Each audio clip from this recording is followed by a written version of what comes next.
Norway, 872 AD. The waters off Hafrs Fjord are thick with longships. Harald Fairhair has spent years grinding his way through the petty kingdoms of Norway. And this battle, this one, is the one that will decide everything. His enemies have gathered their forces. His fleet moves to meet them. Among his warriors, there is a group that even the other Vikings avoid. They are not wearing armor. Some have stripped to the waist despite the cold. They are making sounds that don't belong on a battlefield. Not war cries, not commands, but something lower, stranger. A few are biting the rims of their own shields, not in panic, deliberately, rhythmically. Their eyes are wrong. The men near them know to stay back. The historian Snorri Sturluson, writing about this battle 3.5 centuries later in the Heimskringla, gives us an unusually precise detail. Harald had 12 berserkers in his personal retinue. 12. They stood in the front rank of the shield wall, and not a single ordinary warrior, Snorri tells us, wanted to stand beside them. The battle at Hafrs Fjord ended with Harald unifying Norway under a single crown. The berserkers played their part. After the fighting stopped, they collapsed. Some lay shaking for hours, incapable of movement, incapable of speech. They would not be functional again for days. What happened to them? That question has been argued over by historians, pharmacologists, archaeologists, and psychologists for 200 years. And the honest answer is, we still don't fully know. The word berserker shows up across the Norse sagas in a way that suggests it was not a metaphor. It was a category, a specific classification of warrior, the way you'd classify a scout or a ship captain. They had their own pay scale, their own legal status, their own place in the social hierarchy, above ordinary soldiers, but apart from them, in a way that was understood to be permanent and not entirely comfortable. The Ynglinga saga, written by Snorri around 1230, contains what is probably the most complete description of what berserkers actually did. The passage is worth reading carefully. Odin's men went without armor, were mad as dogs or wolves, bit their shields, were strong as bears or bulls, and killed people at a single blow, but neither fire nor iron could hurt them. Notice what Snorri is doing there. He's not writing poetry. He's not reaching for metaphor. He's listing symptoms: absence of armor, rage transitioning into something dog-like, wolf-like, the shield biting, abnormal strength, abnormal pain tolerance. Then the second half of that sentence: neither fire nor iron could hurt them, which sounds like mythologizing, but in context reads more like an eyewitness report about what observers saw. These men were wounded and kept fighting. That's not supernatural. That's physiology. What makes the sagas unusual as historical sources is that they are not trying to explain what berserkers were. They just describe them, the way you describe any other professional role. The mystery is in how consistent those descriptions are across texts that were written independently, at different times, in different places. The Egil's saga gives us a family case study that is strange enough to be worth pausing on. Egil's grandfather, his mother's father, was a man called Kveldulf, which translates as evening wolf. That name was not decorative. He was, the saga tells us, perfectly normal for most of the day. But as evening came on, something shifted. He became aggressive, erratic, hard to communicate with. Then he would lose consciousness entirely and wake without memory of what had happened. His son, Skallagrim, Egil's father, inherited the same condition. One afternoon, during what the saga describes as a berserker episode, Skallagrim killed one of his own farmhands. He picked up the man and threw him against the ground, hard enough to kill him instantly. When it was over, Skallagrim had no memory of it. The saga does not treat this as remarkable. It treats it as a known risk, a thing the household understood about him and planned around. That is not a literary device. That is a description of dissociative behavior with an amnesiac component. The saga is not trying to make a point about fate or the gods. It is recording what the family remembered about this man across generations, and what they remembered includes his psychiatric symptom profile. The same cluster of symptoms appears in the Vatnsdæla saga, the Havardar saga Isfjordings, the Hrolfs saga Kraka. Different authors, different time periods, different narrative contexts, but the same physiological fingerprint: the escalating aggression, the transition into a dissociative state, the superhuman performance during the episode, and then the collapse and the days of weakness afterward. That kind of cross-textual consistency doesn't happen by coincidence. These people saw something real. They wrote down what they saw, and what they saw was a human body doing something that required an explanation. In 1784, a Swedish botanist named Samuel Udman sat down and tried to provide one. His candidate was Amanita muscaria, the fly agaric mushroom, the red one with white spots, the one that shows up in fairy tales. Udman's reasoning was straightforward. Amanita muscaria contains two primary psychoactive compounds, ibotenic acid and muscimol. When you eat it, the ibotenic acid partially converts to muscimol in your body, and what you get is a dissociative experience unlike almost anything else in the pharmacological catalog. It's not a hallucinogen in the conventional sense. It doesn't produce vivid visual patterns. What it produces instead is a profound distortion of body image and perception. Things look and feel different in size, in weight, in distance. Pain signals are suppressed significantly. And in some people, it produces a state that is described across many different cultural traditions as feeling possessed, superhuman, outside the normal bounds of the body. The timing, Udman noted, matched the sagas. Amanita muscaria takes between 30 and 90 minutes to reach full effect. You eat it before the battle. It hits you when you're in the shield wall. The episode lasts several hours, then collapses. You spend the next 2 days unable to do anything useful.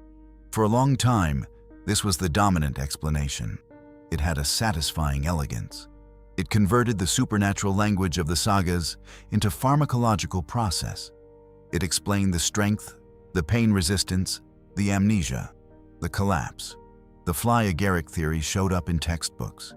It became the standard answer. There is a problem with it. Several problems, actually, and they're hard to argue away. The first is nausea.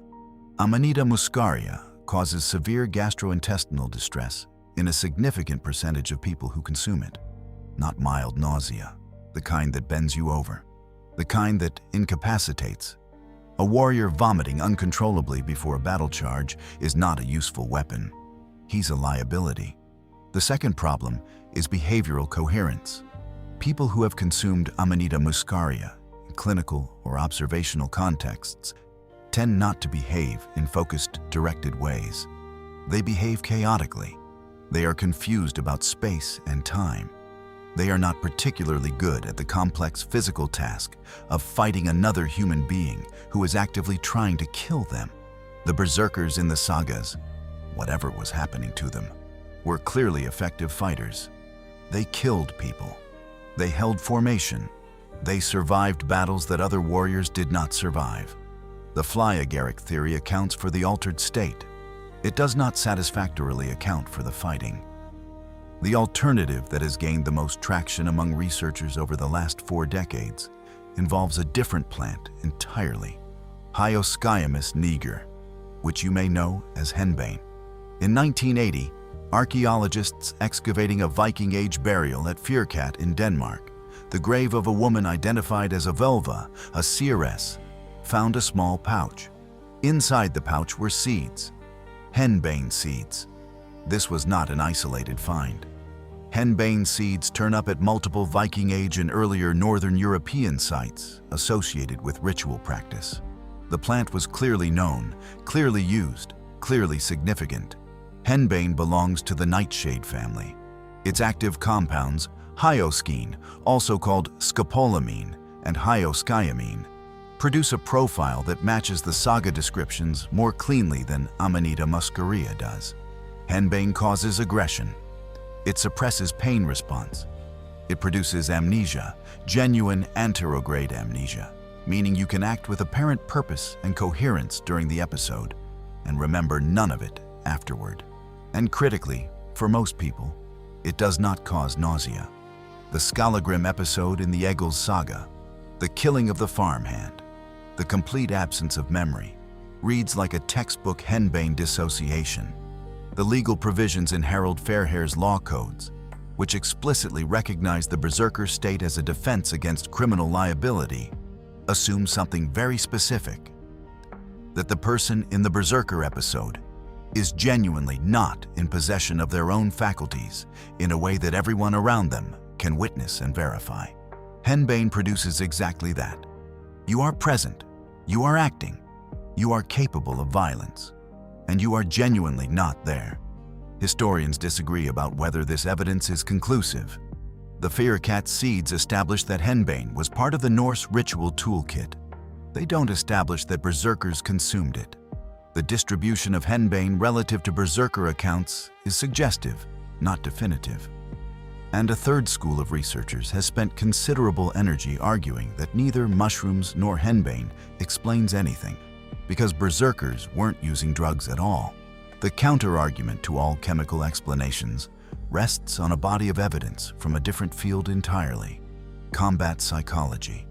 What berserker symptoms describe the transition into a dissociative state, the absence of pain response, the tunnel vision, the later amnesia, is not unique to Norse warriors.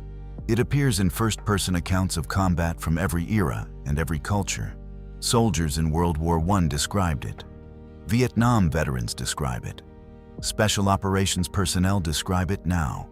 The medical literature on acute combat stress response documents the same cluster: elevated pain threshold, dissociation from normal emotional processing, superhuman performance, followed by complete physical and psychological crash. You don't need a drug to achieve this state. You need training, psychological conditioning, ritual preparation, and a context in which the state has social meaning and permission. The berserker tradition, the argument goes, was a system. It was not random men who happened to eat the wrong mushroom and got lucky in battle. It was a training pipeline. Boys were selected or volunteered, and they spent years being psychologically conditioned to enter a specific altered state under specific conditions. Sleep deprivation before battle, which is documented in the sagas, accelerates dissociation significantly. Rhythmic drumming and chanting, which Viking war rituals certainly included, are among the most reliable inducers of trance states known to neuropsychology. Self-harm triggers, biting the shield hard enough to feel it, activate adrenaline cascades and shift pain perception. The berserker was not a drugged warrior. He was a trained one, trained specifically to cross a threshold that most human beings have, but almost never consciously breach. This argument is attractive because it explains the coherence problem. A trained berserker who has learned to enter and exit this state is still a berserker on the other side of the threshold. His body knows what to do. A man who has eaten an unfamiliar mushroom and dissociated for the first time does not. The honest answer, the one most serious scholars have settled into, is probably that all of these mechanisms were real and probably interacted. The conditioning was real. The ritual preparation was real. And the saga's language suggests that for at least some practitioners, chemical assistance was part of the preparation, whether henbane, mushroom, or something else. These were not mutually exclusive. They were complementary tools for achieving the same end. The social position of berserkers in Viking society was genuinely paradoxical. They were elite, they were valuable, and they were feared by the people who employed them in a way that created a permanent, low-level crisis. Harold Fairhair paid his berserkers well. He kept them close. When he needed the battle won, they were in the front rank. This was rationale. A berserker was a military asset with no meaningful equivalent, a fighter who would advance under conditions that would stop any normal person, who felt pain differently, who could not be deterred by the things that deterred other men. But the sagas are full of stories about what berserkers did when there was no battle to fight. They extorted farmers. They demanded hospitality that wasn't offered. They identified men with attractive wives or daughters and used the implied threat of an episode as leverage, because everyone knew what a berserker in episode could do. and almost no one was willing to test whether legal protections would actually save them. This is not a literary invention. Harold's own law codes included an explicit provision. A berserker could not be prosecuted for actions committed during Berserksgånger, the berserker trance. That word, Berserksgånger, appears in the legal codes as a formal category, a recognized state, the way modern legal systems recognize temporary insanity. It was the first time in recorded history that a combat-induced psychological state was formally described in law and used as a criminal defense. That provision made berserkers, in practical terms, exempt from the consequences that constrained everyone else. They occupied a special legal space, and that space made them dangerous to their own society in peacetime, in ways that kings had to actively manage. You kept them busy, you kept them paid, you gave them status and enemies to focus on. When you failed to do that, the stories in the sagas show you what happened.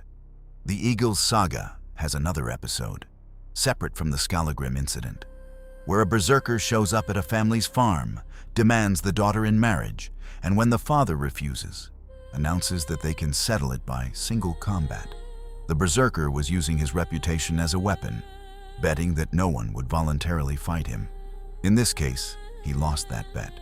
But the saga records the situation as normal, as expected, as a thing that families in Viking Age Iceland had to have a plan for. In 1015, the Icelandic Althing passed a law. It was direct. Berserksgånger, the state of berserker trance, was declared a criminal offense, punishable by 3 years of outlawry. Think about what that means for a moment. The Viking legal tradition had just spent decades formally recognizing the berserker state as a valid defense. Now it was reversing course completely and saying that entering that state was itself the crime. The behavior the law had previously excused was now the offense. This is, as far as historians can determine, the first instance in recorded history where a specific psychological state linked to combat performance was formally criminalized. Not the actions performed in that state, the state itself. The timing is not accidental. By 1015, Christianity had been officially adopted across most of Scandinavia. Iceland had accepted Christianity in 1000 AD, after a famously pragmatic decision by the Althing to convert officially while allowing private pagan practice. The transition from Norse religion to Christianity was not simply theological. It restructured what kinds of human behavior were legible, sanctioned, and possible. Berserkers were connected, ritually, symbolically, in terms of self-understanding, to Odin. The Ynglinga saga explicitly frames the berserker state as a gift of Odin, a capacity that Odin's warriors possessed. That framing was not metaphor to the people who used it. It was the explanatory structure through which the berserker understood what he was. The state was sacred. The chaos was divinely sanctioned. Remove Odin, remove the sacred frame. What you have left is a man who flies into uncontrollable rages, commits violence without memory, and claims he can't be held responsible.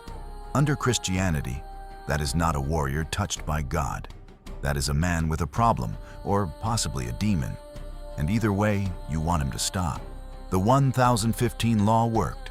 That is the strange thing. It worked quickly, and it worked completely.